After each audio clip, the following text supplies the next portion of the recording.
Hello friends, welcome to SS exam. दोस्तों, as you all know, अपने graduate MTS और clerk से auditor के एग्ज़ाम के लिए और एसएस एग्जामिनेशन के लिए दोस्तों तैयारी कर रहे हैं, राइट। और आज दोस्तों अपने डेस्क्रिप्टिव जो सवाल आने वाले हैं एमटीएस से ऑडिटर वाले एग्ज़ाम में, तो उसका दोस्तों सेकंड पार्ट डिस्कस करेंगे, राइट। तो इससे प्रीवियस पार्ट के अंदर मैंने आपको 17 क्वेश्चन बताए थे और वो मेनली डिफेंस अकाउंट कोड से रिलेटेड है सारे क्वेश्चन। और दोस्तों डिफेंस अकाउंट कोड से रिलेटेड जो सारे क्वेश्चन थे वो 17 क्वेश्चन में पूरे हो गए हैं, राइट। और आज दोस्तों अपने क्वेश्चन नंबर 18 से नेक्स्ट तक पढ़ेंगे।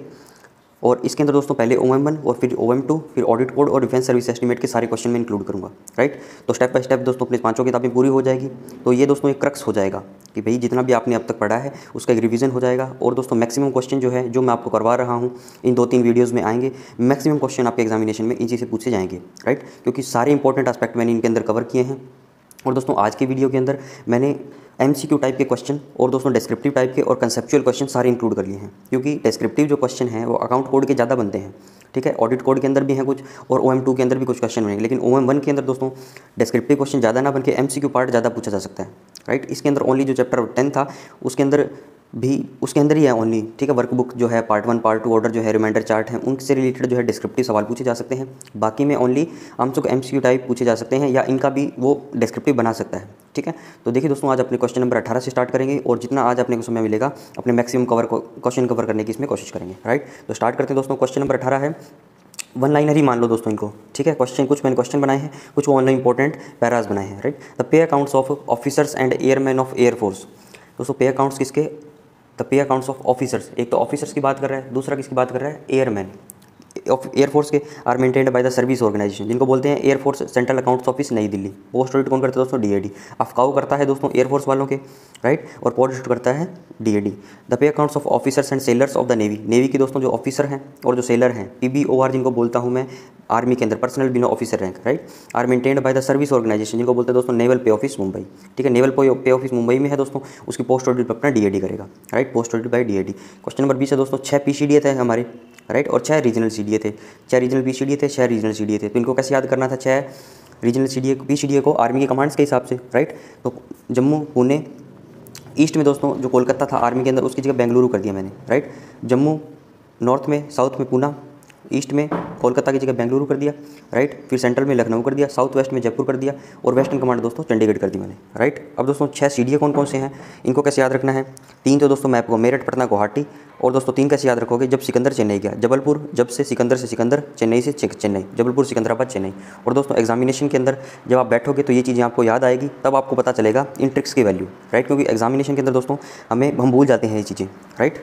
दोस्तों एग्जामिनेशन के अंदर सारी बातें जो है हमारा दिमाग कंपाइल नहीं कर पाता, इसलिए जब ये ट्रिक्स याद आएगी, 6 CDA पूछेगा तो मैप को आपको याद आएगा, जब सिकंदर चेन्नई गया ये याद आएगा, राइट। और दोस्तों जिसने अभी तक बहुत अच्छी तैयारी नहीं की है, ठीक है, जो अभी पढ़ने लगा है 5-7-10 दिन से, अगर वो भी ये दोनों वीडियोस देख लेगा, जो प्रीवियस पार्ट 1 था इसका पार्ट 2 और पार्ट 3, ठीक है, और जो DO लेटर्स के वीडियो हैं, तो भी दोस्तों वो पास हो जाएगा आराम से, राइट। क्योंकि इसके अंदर पूरा क्रक्स मैंने किताबों का निकाल लिया है, राइट। आगे चलते दोस्तों क्वेश्चन नंबर 21 पे।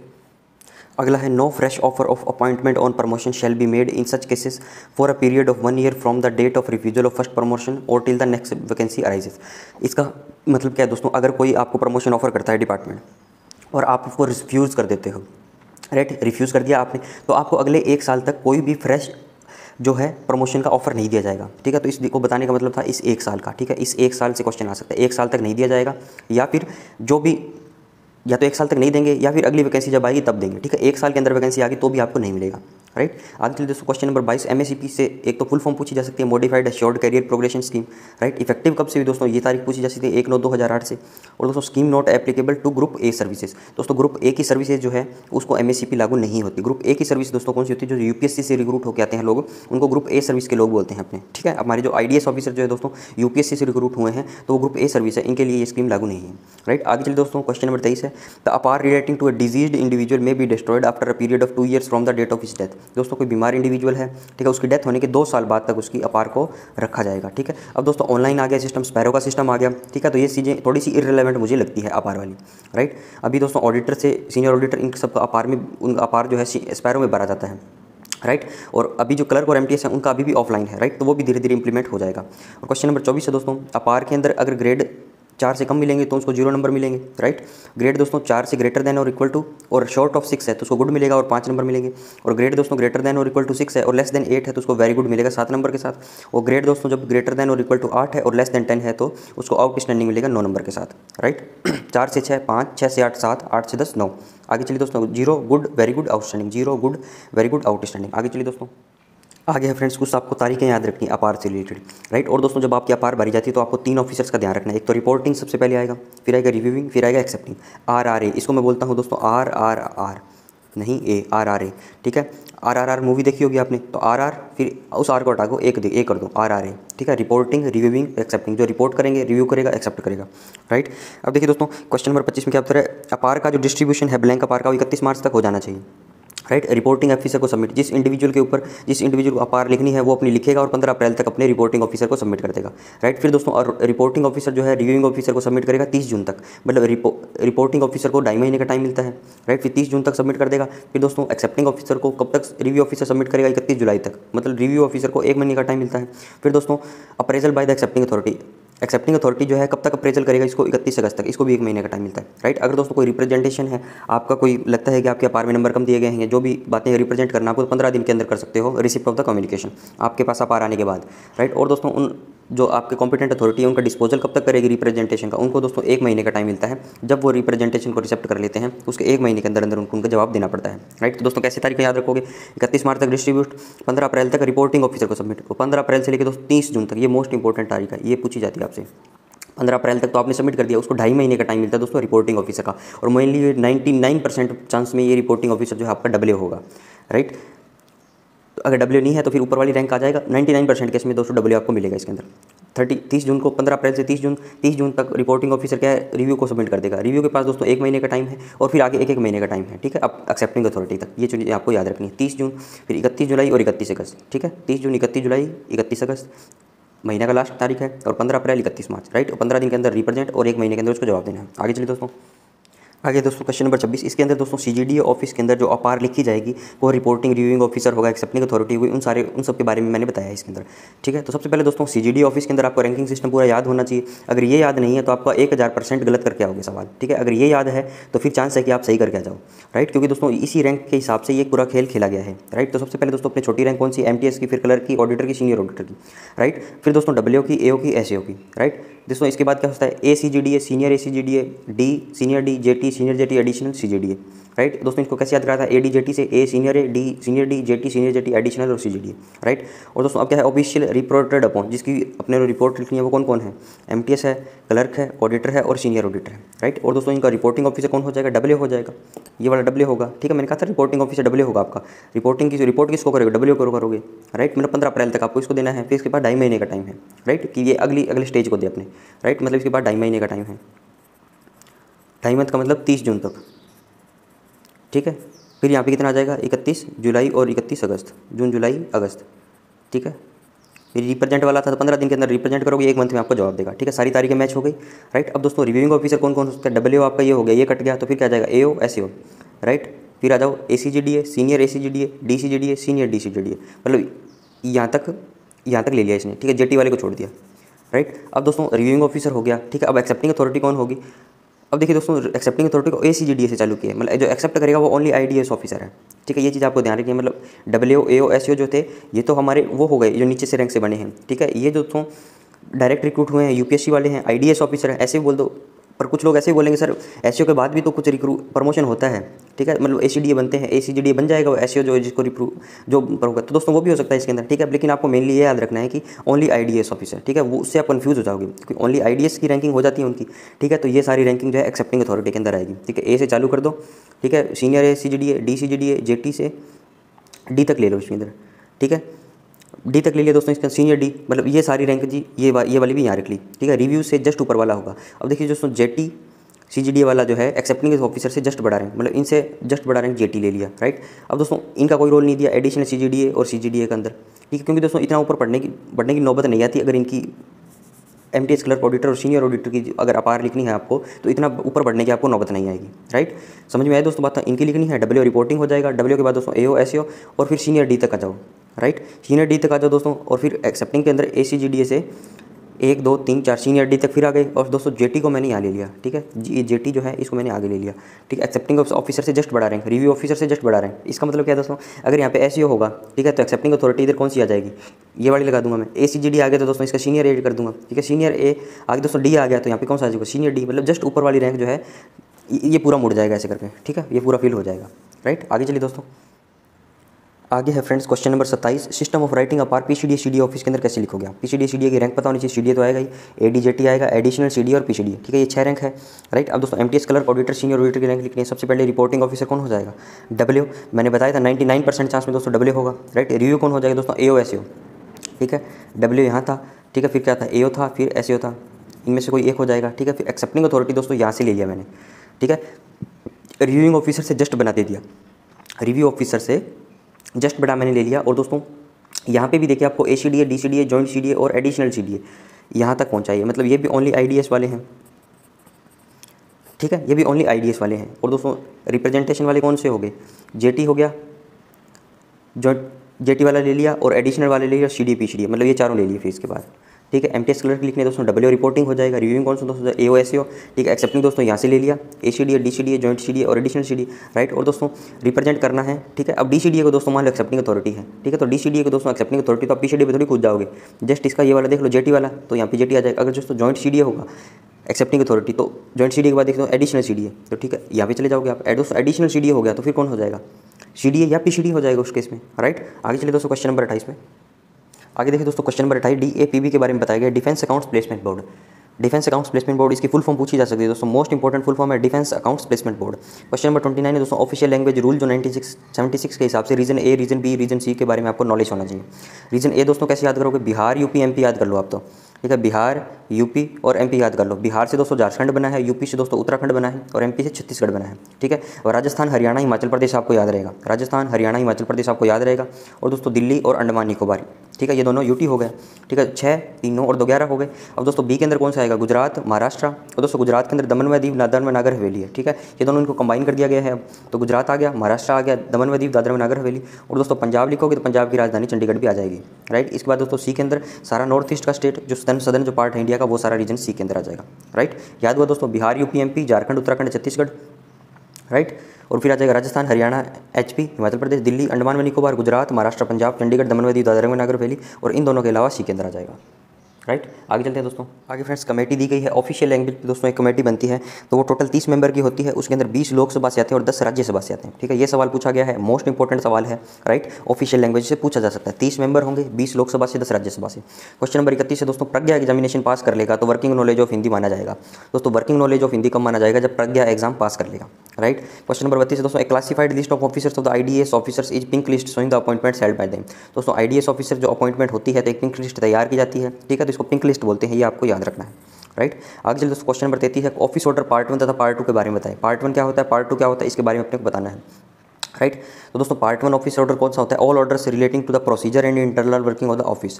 दोस्तों ऑफिस से रिलेटेड सारे प्रोसीजर हैं और इंटरनल वर्किंग जो है ऑफिस की, वो सारे पार्ट 1 ऑफिस ऑर्डर के अंदर की जाती है। And will be maintained as a permanent record, और ये परमानेंट रिकॉर्ड के रूप में रिकॉर्ड किया जाएगा। और दोस्तों 1 जनवरी से फ्रेश नंबर दिए जाते हैं, मान लो 31 दिसंबर आ गया, ठीक है, उस साल में 1 से लेकर 400 तक पार्ट 1 ऑर्डर हुए हैं, ठीक है। तो अगले दोस्तों 1 जनवरी आ जाएगी तो फिर वो 1 से स्टार्ट कर दें, 1, 2, 3, 4, फिर वो पूरे साल के अंदर लिखेंगे, फिर नया फोल्डर खोलेंगे, इस हिसाब से चलता रहता है प्रोसेसिंग का, राइट। आगे चलते दोस्तों पार्ट 2 ऑर्डर देखते हैं क्या होता है। आगे फ्रेंड देखिए पार्ट 2 ऑफिस ऑर्डर है, all orders relating to personnel of the office. दोस्तों इंडिविजुअल के साथ जो भी काम होगा, इंडिविजुअल को जो भी ऑर्डर दिए जाएंगे वो मेरे पार्ट 2 ऑफिस ऑर्डर होते हैं, right. Such as appointments, appointment से रिलेटेड, ट्रांसफर से रिलेटेड, प्रमोशन से रिलेटेड, ठीक है, किसी का अपॉइंटमेंट है, ट्रांसफर हो रहा है, प्रमोशन हो रहा है, पनिशमेंट दे रहे हैं, etcetera are published, right. This is also of a permanent nature and fresh number given from 1 January, right. Part 2 office order जो है दोस्तों, ऑल ऑर्डर जो है, सारे जो ऑर्डर हैं रिलेट किससे करते हैं, personnel of the office, right. कौन कौन से दोस्तों अपॉइंटमेंट है, उनकी ट्रांसफर है, प्रमोशन है, पनिशमेंट है, ठीक है, वो सारे पब्लिश किए जाते हैं। ये भी परमानेंट रिकॉर्ड है और 1 जनवरी से फ्रेश नंबर दिए जाएंगे, राइट। क्वेश्चन नंबर 34 है दोस्तों, क्वेश्चन नंबर 34 देखिए, वर्कबुक्स के बारे में शॉर्ट नोट लिखना है दोस्तों। Each clerk, auditor, senior auditor will maintain A workbook. ठीक है, बढ़िया बात है, वर्कबुक मेंटेन करेंगे। फॉर्म नंबर IFCDA 44 इसके अंदर करेंगे। All letters, bills, accounts received by an individual in the course of a day. दोस्तों कोई भी लेटर आ जाएगा, बिल आ जाएगा, कोई भी अकाउंट रिसीव करोगे, कोई भी इंडिविजुअल पूरे दिन के अंदर, will be entered under that date. Date लगा के उसको एंटर कर दोगे वर्कबुक के अंदर। The disposal will be marked off by an individual against the item concern. Disposal mark कर दोगे अगर उस पर कुछ काम कर दिया आपने। Workbook should be inspected daily by the W of the section. ये सवाल पूछा जा सकता है दोस्तों, W डेली करेगा। AO SEO SED incharge weekly check करेंगे, राइट। और दोस्तों AO SEO SED इंचार्ज ये सरप्राइज चेक करके पेंडिंग पेड्स को वर्कबुक से चेक कर सकते हैं कि हाँ भाई वर्कबुक के अंदर डेटा और पेंडिंग पेड्स के अंदर जो डेटा है वो सारा मैच कर रहा है या नहीं, राइट। आगे चलिए दोस्तों, अगला है दोस्तों रिमाइंडर चार्ट के बारे में। रिमाइंडर चार्ट क्या है? Each clerk, auditor, senior auditor in a group will maintain a reminder chart. Reminder chart दोस्तों जैसे कि किसी को रिमाइंड करवाना है अपने को, ठीक है, अनुस्मारक इसको हिंदी में बोलते हैं। By allotting a few pages at the end of his workbook. या तो आप अपनी वर्कबुक के पीछे कोई पेज छोड़ दो, ठीक है, या सेपरेट रजिस्टर भी इसका खोल सकते हो, राइट। इन विच क्या लिखेगा उसके अंदर? He will keep a list of all memos letters pertaining to his task. ठीक है, सारे मेमो लेटर लिखेगा जो इसके टास्क रिलेटेड, to which it is necessary to issue reminder. मान लो दोस्तों कोई ऑफिस के अंदर काम कर रहा है, आपने किसी को लेटर भेजा, ठीक है, उसका जवाब आपको नहीं है तो आप उसको दोस्तों रिमाइंडर देते हो, ठीक है, तो वो सारी चीज़ें जो है रिमाइंडर चार्ट के जरिए आप कर सकते हो, राइट। क्वेश्चन नंबर 36 है दोस्तों, कौन से PCD CDA रिस्पॉन्सिबल है करेक्शन के लिए?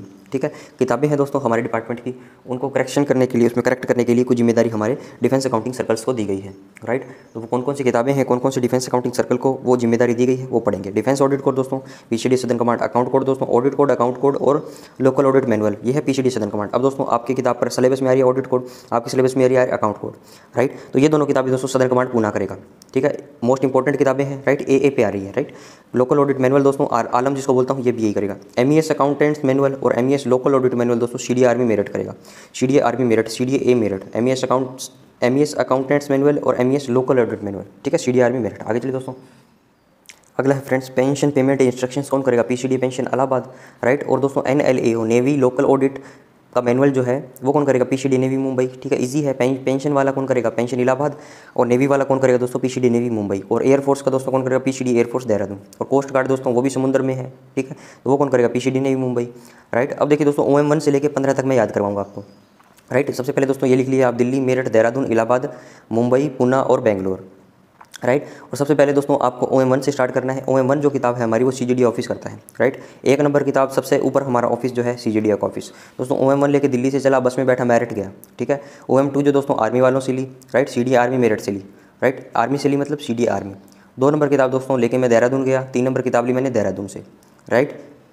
फिर दोस्तों देहरादून से मैं इलाहाबाद में गया, OM नंबर 4 ले ली इनसे।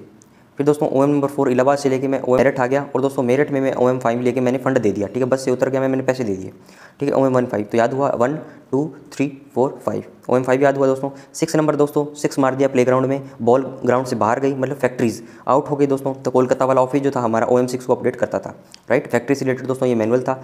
इसके बाद देखिए दोस्तों OM7 दोस्तों यहाँ तक पूरा कड़ी खत्म हुई मेरी, एक बार एक सर्कल खत्म हुआ 6 तक। फिर दोस्तों OM7 मुंबई से ली मैंने। फिर OM8 दोस्तों मैंने आर्मी से ली वापस मेरठ आके, राइट। फिर दोस्तों 9 के लिए मैं पूना गया ऑफिसर्स में, PCD हो गया। फिर दोस्तों PCD बेंगलोर हो गया 10 OM टाइम, ठीक है, एक चक्कर ये खत्म हुआ दोस्तों।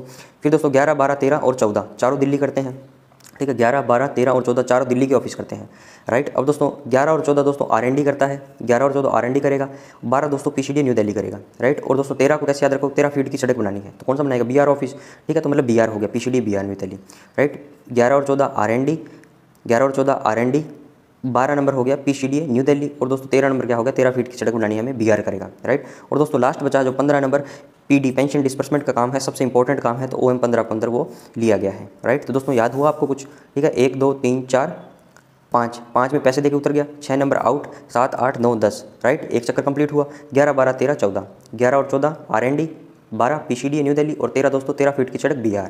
और दोस्तों 15 क्या आ जाएगा? CDA PD Meerut, right. Pension का काम दोस्तों OM15 में दिया गया है। आगे चलिए दोस्तों, अब दोस्तों 36 नंबर सवाल तक OM1 जो थे उसके इंपॉर्टेंट एस्पेक्ट मैंने कवर करिए, राइट। अब 37 से दोस्तों आगे तक OM2 करेंगे, ठीक है, फिर ऑडिट कोड और फिर डिफेंस सर्विस एस्टीमेट, राइट। तो देखिए दोस्तों बहुत अच्छा वीडियो होने वाला है ये, मतलब एक पूरा कंपाइलेशन मैंने आपको दे दिया, ठीक है। MCQ भी आ गए, इसके अंदर डिस्क्रिप्टिव भी आ गए, ठीक है, और जो याद करवाने वाली चीज़ें, जो कॉन्सेप्चुअल बातें थी वो भी मैंने आपको बता दी, राइट।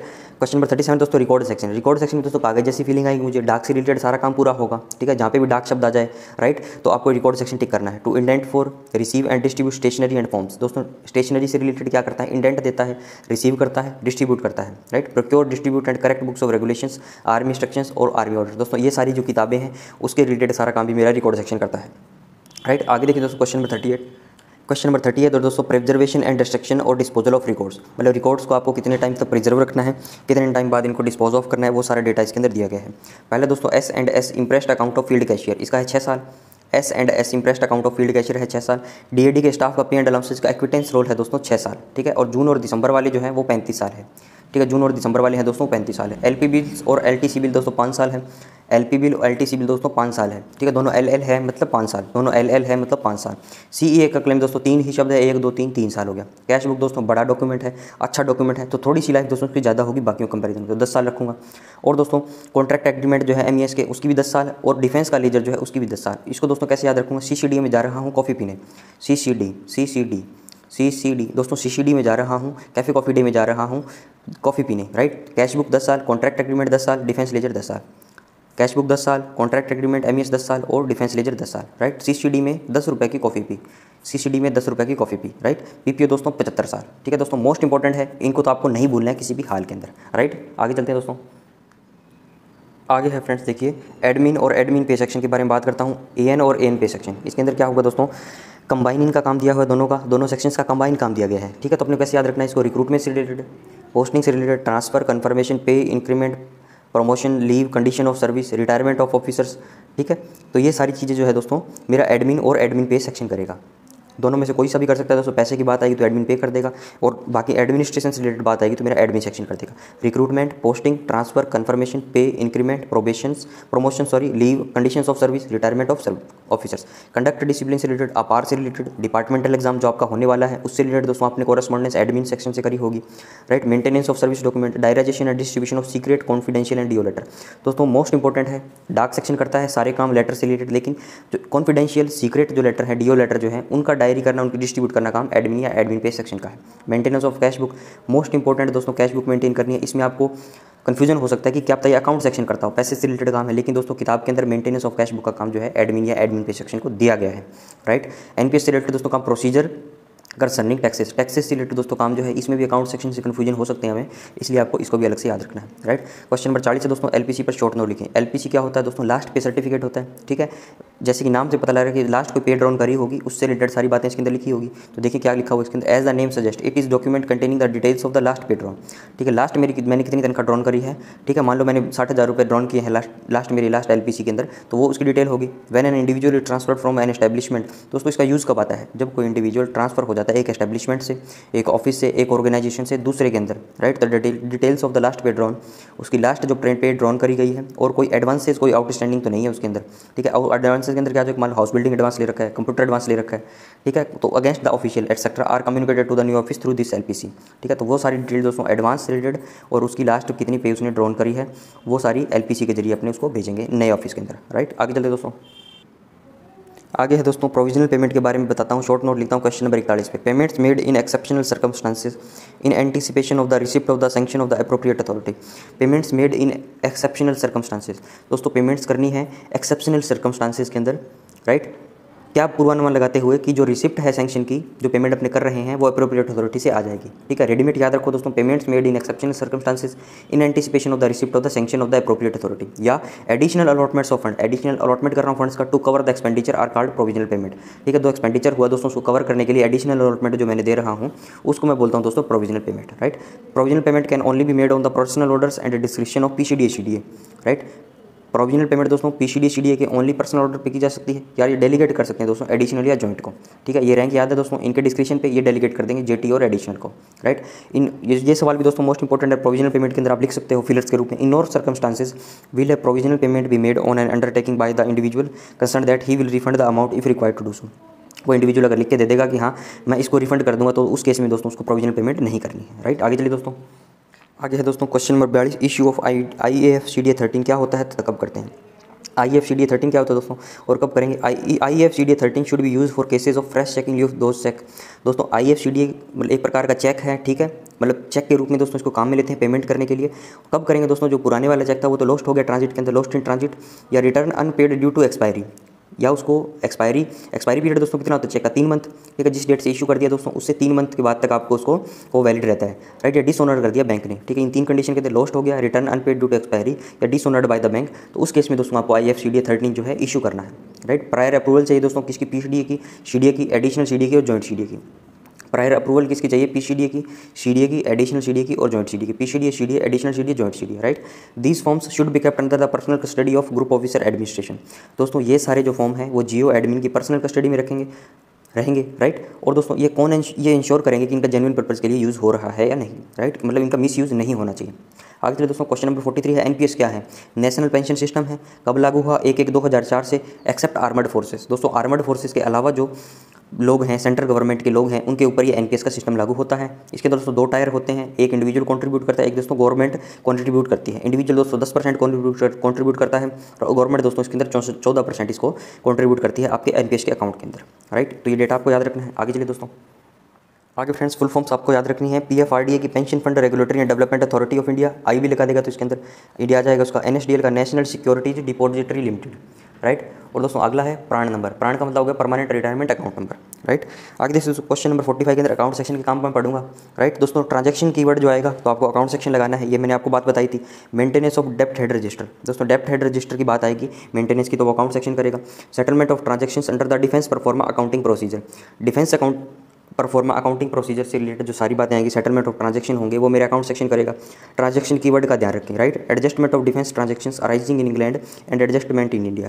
दोस्तों डिफेंस ट्रांजैक्शंस जो है वो इंग्लैंड के अंदर अराइज हो रही है और इंडिया के अंदर एडजस्ट हो रही है, तो वो सारे काम भी मेरा अकाउंट सेक्शन करेगा, राइट। अगला है दोस्तों बैंकिंग ऑफ रेजिमेंटल फंड, ठीक है, ये सारा काम भी अकाउंट सेक्शन करेगा। अप्रोप्रिएशन रिपोर्ट और रिव्यू ऑफ कंपाइलेशन, तो दोस्तों क्या क्या याद हुआ आपको, maintenance of DHR dept head register, settlement of transaction under defence proforma account procedure, defence proforma account से रिलेटेड सारा काम अकाउंट सेक्शन। दोस्तों क्रेडिट स्क्रॉल आते हैं, डेबिट स्क्रॉल आते हैं, ठीक है। RBI CS नागपुर से दोस्तों हमारा जो PCDA CDA defence accounting circle जो ट्रांजैक्शन करता है वो अकाउंट सेक्शन करता है।